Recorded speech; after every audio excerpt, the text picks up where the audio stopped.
यह video class 10th maths का quadratic equation का फर्स्ट वीडियो है। इस वीडियो में हम लोग क्वाड्रेटिक इक्वेशन को फ्रॉम स्टार्ट से पढ़ने वाले हैं। आप लोगों को अभी तक पता होगा कि क्वाड्रेटिक का मीनिंग क्या होगा। क्वाड्रेटिक मीन्स पावर टू अगर कहीं लिखा रहता है तो उसे हम लोग क्वाड्रेटिक बोलते हैं।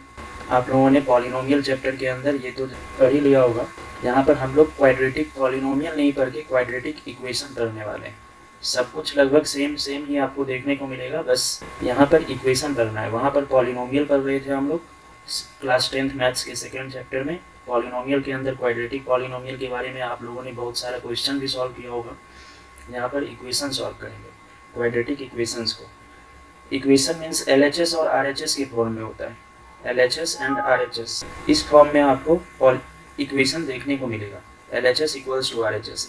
LHS एंड RHS इक्वल से सेपरेट होता है तो इसे हम लोग इक्वेशन बोलते हैं। और यहाँ पर क्वाड्रेटिक इक्वेशन की बात करेंगे मीन्स कोई भी एक्सप्रेशन या कहें एल्जेब्रिक एक्सप्रेशन LHS और RHS के फॉर्म में दिया हो तो उसे हम लोग क्वाड्रेटिक इक्वेशन बोलेंगे। सपोज क्वाड्रेटिक इक्वेशन का स्टैंडर्ड फॉर्म होता है ax² + bx + c = 0। ये स्टैंडर्ड फॉर्म होता है क्वाड्रेटिक इक्वेशन का, जहाँ a, b और c, a, b and c ये तीनों रियल नंबर्स होते हैं। a, b and c are the real numbers. Okay, means कोई भी नंबर्स इसके जगह पर लिखे होंगे। और साथ ही साथ एक और कंडीशन है a is not equals to 0। देखिए a is not equals to 0 होने का कंडीशन इसलिए रखा गया है यहाँ पर क्वाड्रेटिक इक्वेशन के साथ, क्योंकि अगर a 0 हो जाता, अगर यहाँ पर इस इक्वेशन का जो स्टैंडर्ड फॉर्म है क्वाड्रेटिक इक्वेशन का, यहाँ पर अगर a 0 हो जाएगा मीन्स 0 × x² + bx + c = 0। तो a अगर 0 हो गया तो 0 × x² क्या बन गया? 0 ही बन गया। ये पूरा 0 बन गया तो क्या बचेगा? ये इक्वेशन bx + c = 0 रिड्यूस होकर के बन जाएगा। तो bx + c में जो वेरिएबल हमारे पास x है, ये इसका पावर क्या है? 1 है। जहाँ कहीं भी पावर ऊपर में कुछ भी नहीं दिखे तो वहाँ पर पावर 1 होता है। तो जब किसी भी इक्वेशन का पावर अगर या डिग्री कहें किसी भी पॉलिनोमियल का 1 होता है तो उसे हम लोग लीनियर पॉलिनोमियल बोलते हैं। या ये वाला हो गया LHS एंड RHS से सेपरेट है तो ये लीनियर इक्वेशन इन वाले वेरिएबल हो गया, ठीक है। लेकिन हम लोगों को क्वाड्रेटिक इक्वेशन करना है तो यहाँ पर a को 0 नहीं होना पड़ेगा, तभी ये क्वाड्रेटिक इक्वेशन हो सकता है। मीन्स इस इक्वेशन का डिग्री 2 हो गया, x का पावर 2, मैक्सिमम x का पावर 2 होना चाहिए, तभी वो क्वाड्रेटिक इक्वेशन हो सकता है। तो कुछ एग्जांपल्स देख लेते हैं क्वाड्रेटिक इक्वेशन के लिए। जैसे फर्स्ट एग्जांपल है x² - 5x + 3 = 0। ये एक क्वाड्रेटिक इक्वेशन है बिकॉज इसमें x का मैक्सिमम पावर 2 है, जिसके कोफिशिएंट में जो a वाला पार्ट है वो = 1 है। बाकी यहाँ पर x के साथ में कोफिशिएंट वाला कुछ भी हो सकता था, 3 के जगह पर भी कुछ भी हो सकता था, लेकिन x² के साथ में मिनिमम 1 होना चाहिए, 0 नहीं होना चाहिए, नॉट इक्वल्स टू 0। तो ये क्वाड्रेटिक इक्वेशन हो गया। एक एग्जांपल ये हो गया क्वाड्रेटिक इक्वेशन का। दूसरा एग्जांपल आप लिख सकते हो 2x² या 4x² - 5 = 0। ये भी एक क्वाड्रेटिक इक्वेशन है बिकॉज x² का टर्म यहाँ पर हमको दिख रहा है। अगर x² का टर्म नहीं दिखेगा मीन्स वो क्वाड्रेटिक इक्वेशन नहीं होगा। बस इतनी सी बात है कि x + 1/x = x का पावर 3। तो x + 1/x = x का पावर 3। तो इसे आप सॉल्व करोगे तो यहाँ पर LCM x हो जाएगा बिकॉज इस x के नीचे कुछ नहीं है तो 1 है। तो 1 x जा x होता है, इसलिए x में x से मल्टीप्लाई करके x² लिख देंगे, प्लस x में 1 से मल्टीप्लाई करने पर x आएगा, इसलिए 1 में 1 मल्टीप्लाई करके ये लिख देंगे = x3। अब क्रॉस मल्टीप्लाई करेंगे तो x² + 1 = x³ × x means x का पावर 4। अब सभी को एक साइड अगर आप करोगे तो x का पावर 4 - x² - 1, और इधर ये दोनों टर्म्स को उठा करके मैंने RHS में ले गया, इसीलिए इधर 0 बचा। तो x का पावर 4 - x² - 1 = 0। तो यहाँ पर इस वाले इक्वेशन में x का मैक्सिमम पावर क्या है? 4 है, इसीलिए ये क्वाड्रेटिक इक्वेशन नहीं होगा, ये बाई क्वाड्रेटिक इक्वेशन बोल सकते हैं इसे, या क्वार्टिक इक्वेशन भी कहीं कहीं लिखा रहता है तो आप बोल सकते हैं, लेकिन क्वाड्रेटिक इक्वेशन नहीं होगा ये। ठीक है, ये क्वाड्रेटिक इक्वेशन नहीं होगा, बाई क्वाड्रेटिक इक्वेशन या क्वाड्रेटिक इक्वेशन बोल सकते हो। तो इस तरीके से हम लोगों को बस ये चेक कर लेना है कोई भी क्वाड्रेटिक इक्वेशन है या नहीं है इसके लिए, कि उसका मैक्सिमम x का पावर क्या है, 2 है या नहीं है। 2 है मीन्स वो क्वाड्रेटिक इक्वेशन है, अदरवाइज क्वाड्रेटिक इक्वेशन नहीं। एक चीज़ ध्यान देने वाली है कि इस तरीके से कोई भी अब आपके पास इक्वेशन दिखे और जहाँ पर x का पावर 3 दिखे तो डायरेक्ट नहीं कर देना है कि ये क्वाड्रेटिक इक्वेशन नहीं है, चेक कर लेना है सबसे पहले। सपोज इसी के लिए मैं एक एग्जांपल ले लेता हूँ, x + 1 का whole cube equals to x³ - 6, ऐसा कुछ एक इक्वेशन है। इसे चेक कर लेते हैं कि ये क्वाड्रेटिक इक्वेशन है या नहीं है। तो पहले तो a + b का होल क्यूब पर इसे ब्रेक कर देंगे LHS वाले पार्ट को। तो क्या होता है a + b का whole cube, a³ + b³ + 3 × x × 1 means 3ab × a + b। ये फॉर्मूला होता है a + b का होल क्यूब इक्वल्स टू, और इधर RHS में x³ - 6 लिखा हुआ है। तो x³ + 1 का क्यूब 1 हो गया, प्लस 3 × x × 1 मीन्स 3x, और x से मल्टीप्लाई होगा तो 3x² प्लस 3x × 1 3x हो गया, और 1 से मल्टीप्लाई होगा तो 3x इक्वल्स टू x³ - 6।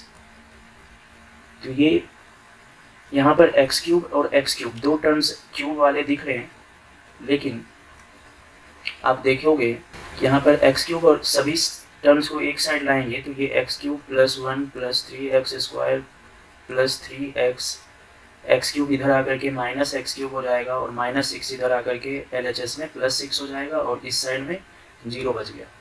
तो अब x³ और -x³ ये दोनों कैंसिल होकर के क्या बन गए, 0। तो 3x² + 3x और +1 + 6, तो ये क्या इक्वेशन हुआ, 3x² + 3x + 1 + 6 + 7 इक्वल्स टू 0। तो ये एक क्वाड्रेटिक इक्वेशन बन गया। लेकिन ओरिजिनली इस इक्वेशन में जो हमारे पास क्वेश्चन चेक करने के लिए दिया था कि चेक दिस इज क्वाड्रेटिक और नॉट, तो इसमें तो हमारे पास x का पावर 3 दिख रहा था, यहाँ पर भी पावर 3 दिख रहा था, लेकिन फाइनली हमारे पास क्या ऑब्जर्वेशन हुआ कि ये क्वाड्रेटिक इक्वेशन है। तो डायरेक्टली इस तरीके से देखने के साथ ही ये नहीं कह देना है कि ये बाई क्वाड्रेटिक है, क्वाड्रेटिक है, क्या है, पहले उसको सॉल्व कर लेना है। तो फाइनली तभी हम लोगों को बताना है कि ये क्वाड्रेटिक है और नॉट। तो अब हम लोग इसके आगे के पार्ट को समझते हैं, ये तो बहुत ही बेसिक था।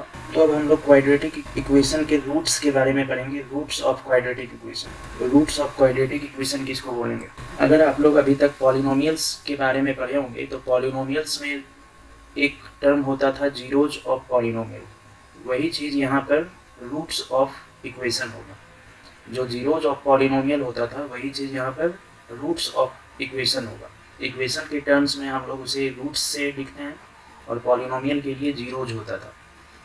सपोज एक इक्वेशन है x² - 5x + 6, ये एक इक्वेशन है 5x + 6 इक्वल्स टू 0। ये एक क्वाड्रेटिक इक्वेशन है। इसमें x के जिस वैल्यू के लिए LHS इक्वल्स टू RHS हो जाए उसे हम लोग रूट्स ऑफ दिस इक्वेशन बोलेंगे। LHS इक्वल्स टू RHS हो जाए x के जिस वैल्यू के लिए।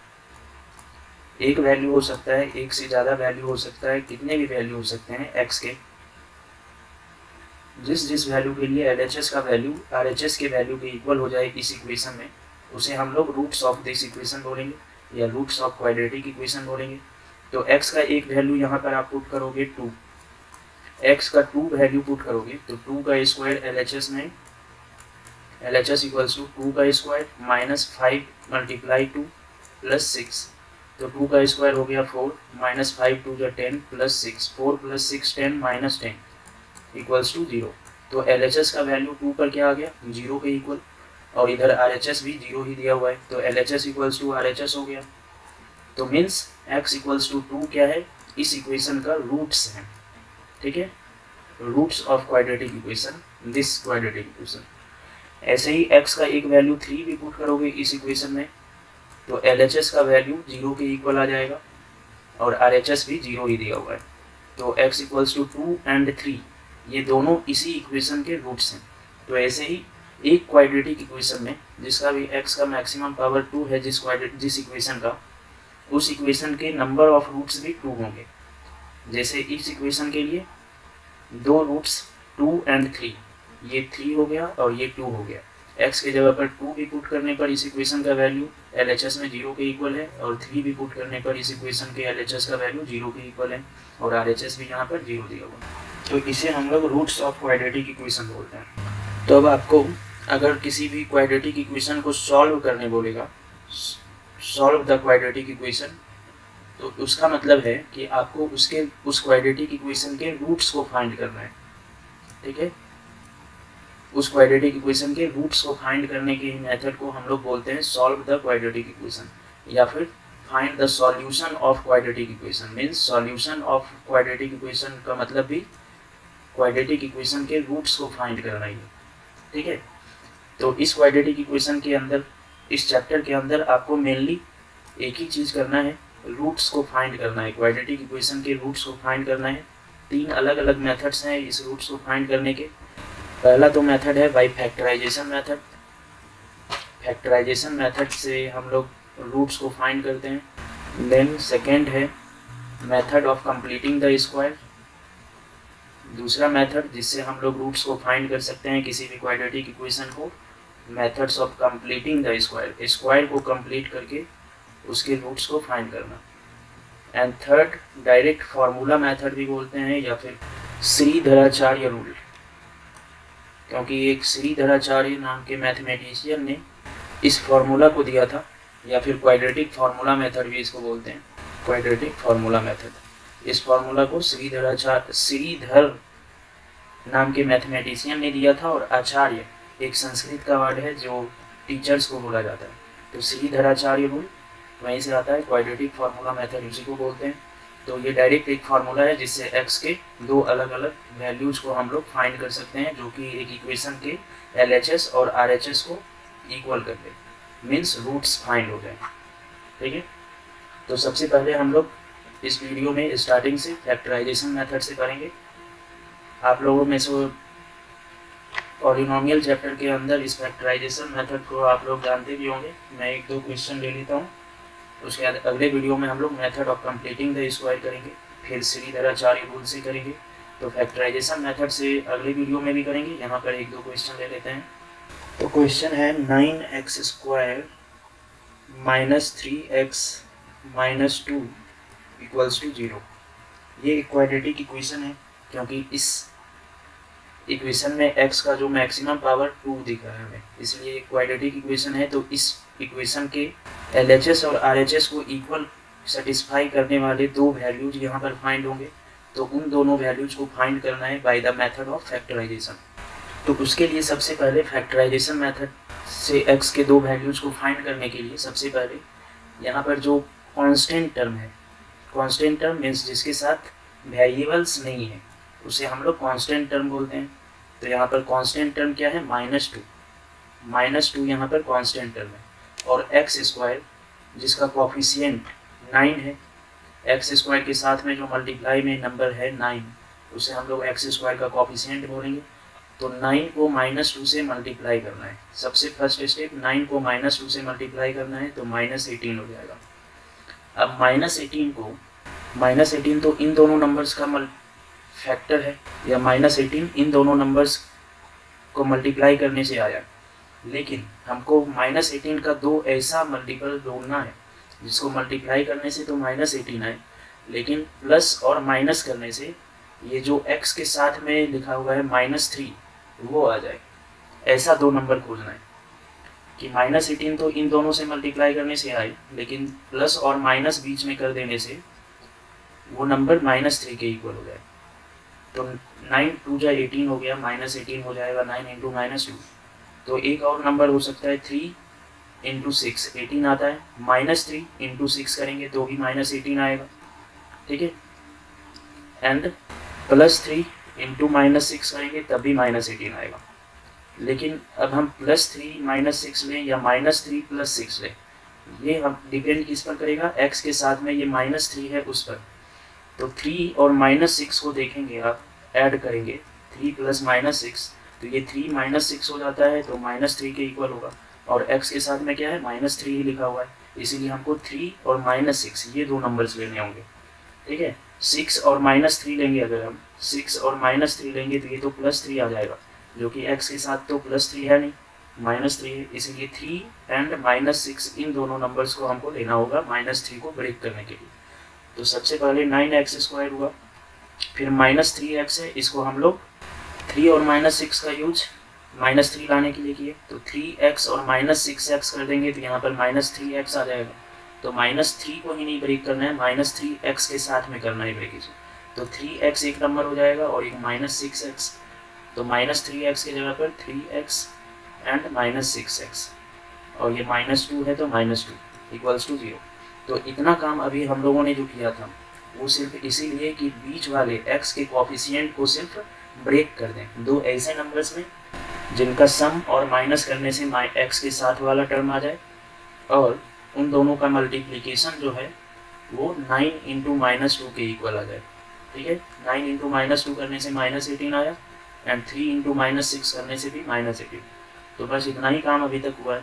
अब इसके बाद 9x² + 3x है। 9x² कैसे आता है, 3x × 3x करने से 9x² आता है, और यहाँ पर 3x है।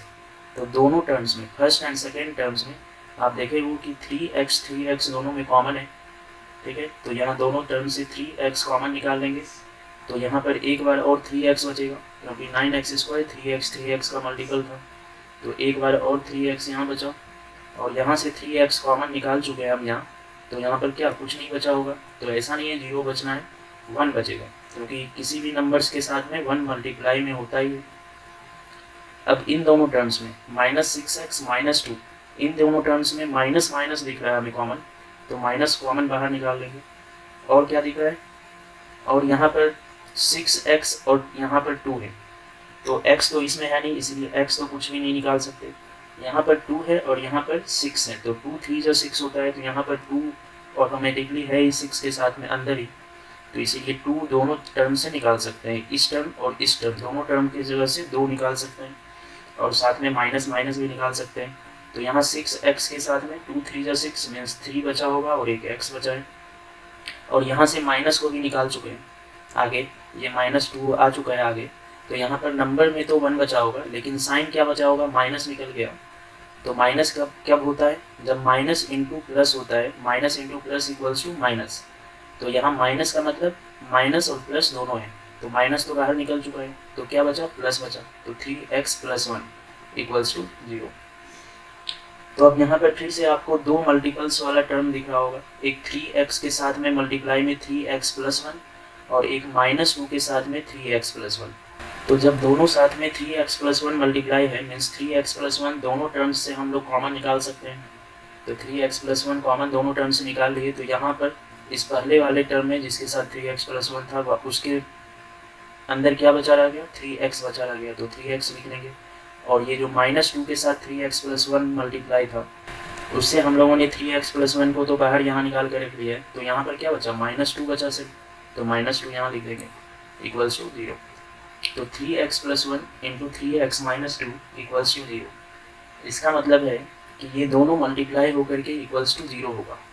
तो जब कोई भी दो नंबर्स मल्टीप्लाई होकर के 0 होते हैं, तो या तो दोनों नंबर को 0 होना होगा, या 0 एक नंबर को होना पड़ेगा और दूसरे नंबर का कुछ भी वैल्यू हो सकता है, इक्वल्स टू तब भी 0 होता है, या पहले नंबर को 0 होना पड़ेगा और पहले नंबर को कुछ एक नंबर होना पड़ेगा और दूसरे को 0 होना पड़ेगा, तब भी 0 होगा। तो इन तीनों कंडीशन से हम ये कह सकते हैं कि ये दोनों नंबर को 0 के इक्वल होना ही पड़ेगा, तभी ये दोनों मल्टीप्लाई होकर के 0 हो सकता है। तो इसीलिए यहाँ पर लिखेंगे इट मीन्स, ये ऐसा कंडीशन आ गया, इन दोनों का multiple equals to 0। It means इधर इन दोनों में 3x + 1 इक्वल्स टू 0 और 3x - 2 इक्वल्स टू 0, या तो 3x + 1 इक्वल्स टू 0 होगा, या 3x - 2 इक्वल्स टू 0 होगा, तभी ये वाला जो LHS इक्वल्स टू RHS है, ये सेटिस्फाई कर पाएगा। तो हम यहाँ से 3x + 1 इक्वल्स टू 0 से एक x का वैल्यू निकाल लेंगे, और एक 3x - 2 इक्वल्स टू 0 से एक x का वैल्यू निकाल लेंगे। तो 3x + 1 इक्वल्स टू 0 है, तो 3x इक्वल्स टू +1 RHS में जाकर के -1 हो जाएगा, तो 3x इक्वल्स टू -1 हो गया, तो x के साथ 3 मल्टीप्लाई में था, तो -1 के साथ ये डिवाइड में 3 हो जाएगा। And from this part 3x minus 2 equals to 0 था, तो 3x इक्वल्स टू प्लस 2 लिख सकते हैं। तो x के साथ 3 मल्टीप्लाई में था, तो इधर RHS में आकर के डिवाइड में हो जाएगा 2/3, x equals to 2/3 and x equals to -1/3। तो x के दो वैल्यूज यहाँ से फाइंड हो गए, या फिर कहें इस इक्वेशन के दो रूट्स फाइंड हो गए। एक रूट हो गया -1/3 एंड दूसरा रूट हो गया 2/3। तो इस तरीके से फैक्टराइजेशन मेथड से ये इसे हम लोग फाइंड कर रहे थे। इस तरीके से ये फैक्टराइजेशन मेथड से इस क्वाड्रेटिक इक्वेशन के दो रूट्स को हम लोगों ने फाइंड करना सीखा। अब इसी पर फैक्टराइजेशन मेथड से ही एक बेस्ड एक और क्वेश्चन हम लोग ले लेते हैं, उसके बाद इस वीडियो को एंड करेंगे। क्वेश्चन है 4/x - 3 equals to 5/2x + 3, comma x is not equals to 0, comma -3/2। x 0 भी नहीं हो सकता और -3/2 भी नहीं हो सकता। ये जो आपको कंडीशन दिया हुआ है x is not equals to 0 और -3/2 वाला, ये सिर्फ आपको डराने के लिए दिया हुआ है। इस क्वेश्चन में x का वैल्यू निकालने में इस वाले जो सिचुएशन जो यहाँ पर लिखा हुआ है, इसका कोई भी रोल नहीं है। इसको बिना ये नहीं भी दिया रहता तब भी आप इसको सॉल्व कर सकते थे। तो ये दिया हुआ है, तो इससे सिर्फ एक ही हमको फायदा होगा कि अगर हमारे पास x का वैल्यू 0 के इक्वल 0 आ जाता है या फिर -3/2 आ जाता है, तो उस केस में हम लोग कह सकते हैं कि हमारा आंसर जो आया हुआ है वो गलत आया हुआ है। बस इतना सा ही रोल है इस वाले वैल्यू का दिया होने का, ठीक है। तो ये क्यों गलत हो जाता है ये भी मैं बता ही देता हूँ। x is not equals to 0, मान लीजिए x equals to 0 हो ही जाता है, तो x equals to 0 हो जाता है, तो ये वाले इक्वेशन में 4/0 x की जगह पर 0 हो जाएगा, तो 4/0 - 3 इक्वल्स टू 5/2 इंटू 0 + 3 मीन्स 0 + 3। तो इधर तो 5/0 + 3 हो गया, लेकिन इस साइड में 4/0 जो आया है यही टेंशन की वजह है कि x 0 नहीं होना चाहिए, ठीक है।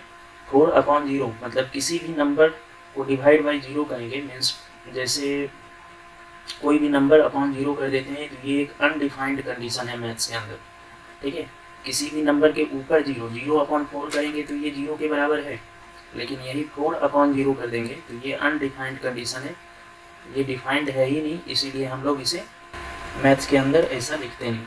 वैसे ही अगर -3/2 के इक्वल अगर हो जाता है, तो देखिए यहाँ पर तो 4/-3/2 से कोई फर्क नहीं पड़ेगा। -3/2 करते हैं तो ये 2 ऊपर जाकर के मल्टीप्लाई हो जाएगा, तो ये 8/-3 हो जाएगा।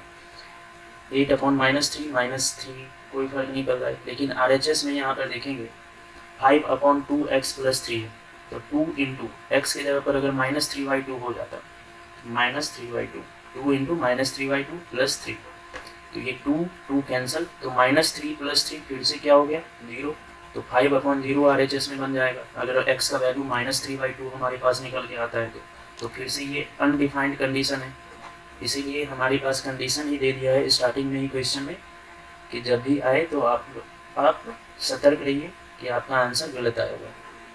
बस इतना सही बात है। अब हम लोग इस टाइप के क्वेश्चन को सॉल्व करना सीखते हैं। अब बहुत से स्टूडेंट को तो ऐसा लग रहा होगा ये क्वाड्रेटिक इक्वेशन तो है ही नहीं, इसे सॉल्व कैसे किया जाए। देखिए क्वाड्रेटिक इक्वेशन ऐसा रहेगा नहीं कि हमेशा इसी तरीके से x² - 5x + 10 = 0 इस तरीके से आपको बना करके दे दिया जाए, हमेशा ऐसा नहीं रहेगा। आपको बनाना पड़ेगा इस स्टैंडर्ड फॉर्म क्वाड्रेटिक इक्वेशन का जो ये है, इस टाइप से आपको बनाना होगा। इस टाइप से भी क्वेश्चन रह सकते हैं। तो 4/x - 3 = 5/2x + 3, तो इधर तो RHS में तो आपको एक ही टर्म दिख रहा होगा, लेकिन LHS में दो अलग अलग टर्म्स है 4/x - 3। तो पहले LHS वाले को सॉल्व कर लेंगे। इस 3 के डिनोमिनेटर में कुछ नहीं है, मीन्स हम 1 सपोज कर सकते हैं, तो x और 1 का LCM x हो जाएगा इक्वल्स टू 5/2x + 3। तो x और 1 का LCM x हो गया, तो x में 1 से मल्टीप्लाई करने पे x आता है, इसलिए 4 में 1 से मल्टीप्लाई करके 4 लिख देंगे, -1 में x से मल्टीप्लाई करने पे x आता है, इसलिए 3 में x से मल्टीप्लाई करके 3x लिख देंगे। तो 4 - 3x/x इक्वल्स टू 5/2x + 3। तो अब क्रॉस मल्टीप्लाई करेंगे 4 - 3x को 2x + 3 से क्रॉस मल्टीप्लाई करते हैं। जब भी a/b इक्वल्स टू c/d होता है, तो a को d से मल्टीप्लाई करते हैं और c को b से मल्टीप्लाई करते हैं और दोनों इक्वल होता है। क्रॉस मल्टीप्लाई करने पर दोनों इक्वल हो जाता है बीच में। तो 4 माइनस 3x को 2x प्लस 3 से मल्टीप्लाई करेंगे और 5 को x से मल्टीप्लाई करेंगे तो वो दोनों इक्वल होगा। तो 4 2x से मल्टीप्लाई होकर के 8x हो गया, फिर 4 3 से मल्टीप्लाई होकर के 12 बन गया, फिर माइनस 3x 2x से मल्टीप्लाई होकर के माइनस 6x स्क्वायर हो गया और माइनस 3x 3 से मल्टीप्लाई होकर के माइनस 9x हो गया इक्वल्स टू 5x से मल्टीप्लाई होकर के 5x। अब इस 5x वाले को भी इधर ही ले आते हैं या फिर सभी को उठा करके उधर ले जाते हैं। ठीक है, सभी को एक साइड कर लेना है। तो यहाँ पर x स्क्वायर के साथ में इधर माइनस लिखा हुआ है, इसलिए हम इस पूरे टर्म को उठा करके RHS में ले जाएंगे, जिससे x स्क्वायर के साथ वाला जो कोफिशिएंट है वो माइनस में नहीं होकर के प्लस आ जाए। तो सबसे पहला काम, इस पूरे LHS को उठा करके RHS में ले जाएंगे तो minus 6x square plus 6x square हो जाएगा, फिर माइनस 9x प्लस 8x, ये दोनों ऐड होकर के माइनस x हो जाएगा। तो ये माइनस x LHS में होगा लेकिन इधर आकर के प्लस x हो जाएगा, साइन चेंज, एंड प्लस 12 इधर आकर के माइनस 12 और ये प्लस 5x तो इधर है ही, इधर का इधर ही रह रहा है तो ये प्लस 5x इक्वल्स टू इधर का पूरा टर्म उस साइड जा चुका है इसीलिए इक्वल्स टू 0। तो यहाँ पर 6x square plus x minus 12 plus 5x, तो 6x square plus x plus 5x plus 6x हो गया minus 12 equals to 0। Equals to 0 आप इधर भी लिख सकते हैं, इक्वल्स टू 0 आप इधर भी लिख सकते हैं। मेन एम क्या है, ये पूरा इक्वेशन 0 के इक्वल है, बस इतना ही सही चीज़ दिखाना है हमको। अब यहाँ पर अब आपके पास इस तरीके से स्टैंडर्ड फॉर्म में इक्वेशन आ चुका है यहाँ पर, तो अब यहाँ से x का वैल्यू आप फाइंड कर सकते हैं या इस इक्वेशन का रूट्स आप निकाल सकते हैं, जिसके लिए LHS और RHS इक्वल हो जाए, मीन्स LHS का भी वैल्यू 0 हो जाए। तो x के वजह से दो वैल्यूज निकलेंगे जिसके लिए LHS का ओवरऑल वैल्यू 0 हो जाएगा।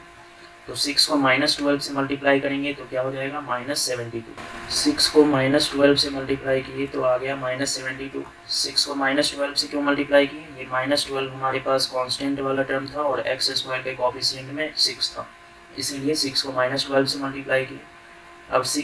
अब इस माइनस 72 का दो ऐसा मल्टीपल्स ढूंढना है जिसको मल्टीप्लाई करने पर तो माइनस 72 ही आए। ठीक है, मल्टीप्लाई करने से माइनस 72 ही आए, लेकिन प्लस और माइनस करने से क्या आ जाए, x के साथ में जो लिखा हुआ है ये आ जाए, मीन्स प्लस 6 आ जाए। तो 6 और माइनस 12 तो मल्टीप्लाई करके ही माइनस 72 आया था, तो हम यहाँ पर और देख रहे हैं कि 12 और 6 को ऐड या माइनस करने से भी 6 आ सकता है। तो इसीलिए 6 और माइनस 12 तो यहाँ पर हम माइनस 6 और 12 कर देते हैं, तो माइनस 6 और 12 माइनस 72 होगा और माइनस 6 प्लस 12 करेंगे तो ये किसके इक्वल होगा, प्लस 6 के, क्योंकि यहाँ पर प्लस वाला नंबर बड़ा है 12, तो दोनों सब्ट्रैक्ट होगा तो 12 माइनस 6 6 ही, और प्लस वाला नंबर बड़ा है इसीलिए इस 6 के आगे प्लस का ही साइन होगा। तो इसीलिए हमारे पास दो नंबर निकल कर आ गए, एक माइनस 6 एंड एक 12। तो इस 6x को माइनस 6x प्लस 12x लिख सकते हैं। तो यहाँ पर लिखेंगे 6x square minus 6x plus 12x। इस 6x को मैंने यहाँ पर माइनस 6 प्लस 12 कर दिया और यहाँ माइनस 12 इक्वल्स टू 0।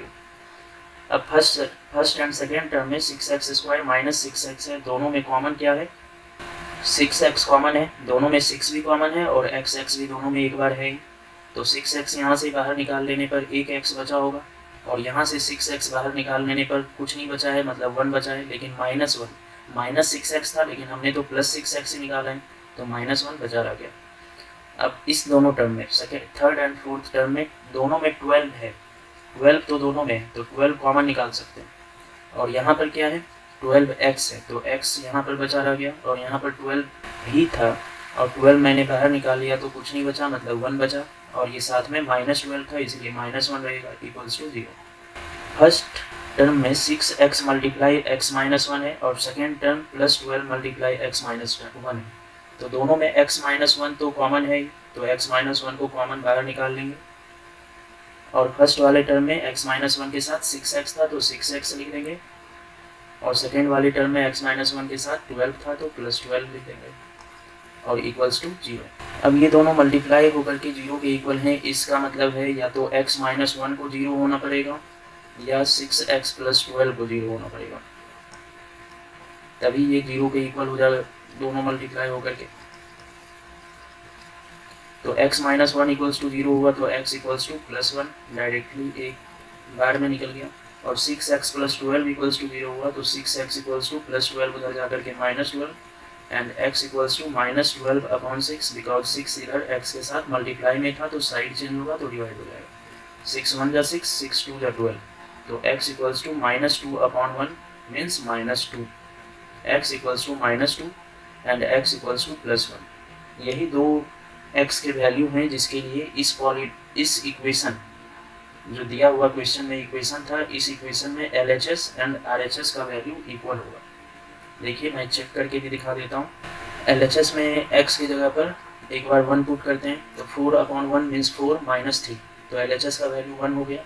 और RHS 1x का वैल्यू पुट कर रहे हैं तो 5 upon 2 into 1 plus 3, 5 upon 2 into 1 means 2 plus 3 5 हो गया, तो 5 अपॉन 5 भी 1 ही हो गया। अब इस दूसरी वैल्यू को भी देख लेते हैं, LHS और RHS इक्वल आ रहा है कि नहीं।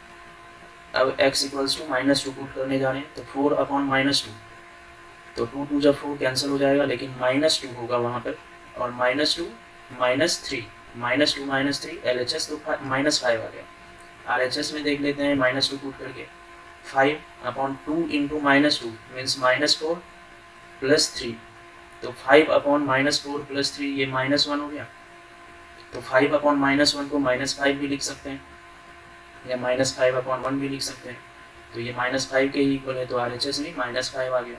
तो ये दोनों जो x का वैल्यू हमने फाइंड किया हुआ है या फिर इस इक्वेशन के रूट्स को हम लोगों ने जो फाइंड किया है, ये हमारा चेक हो गया कि LHS और RHS को इक्वली या LHS equals to RHS satisfy कर रहे हैं। तो इस वीडियो में हम लोग यहीं तक करेंगे। अगर आप लोगों को नहीं समझ आ रहा होगा अगर कुछ भी चीज़, तो आप नीचे कमेंट बॉक्स में अपने प्रॉब्लम को लिख सकते हैं, मैं उसको अगली वीडियो में अच्छे से समझाने का कोशिश करूँगा। Thank you.